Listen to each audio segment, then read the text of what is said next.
அங்கே உங்களை யாராவது அவமானப்படுத்திட்டாங்களான்னு? சே, அப்படிலாம் ஒண்ணும் இல்ல. எதுக்குப்பா அப்படி கேட்ட? இல்லன்னு, சின்ன வயசுல இருந்த என் முகத்தை நான் கண்ணாடியில பார்த்ததை விட உங்க முகத்தை தானே நான் அதிகமா பார்த்திருக்கேன். உங்களோட ஒவ்வொரு அசைவுக்கும் எனக்கு அர்த்தம் தெரியும்னு. அப்படி இருக்கும்போது நீங்க தலை குனிஞ்சு வந்திருக்கீங்களே, எனக்கு புரியாதா? அங்கே ஏதோ ஒண்ணு நடந்திருக்குன்னு.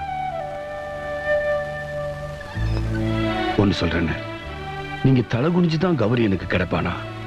இந்த ஜென்மம் இல்லைன்னு, எத்தனை ஜென்மம் எடுத்தாலும் அவ எனக்கு வேண்டான்னு.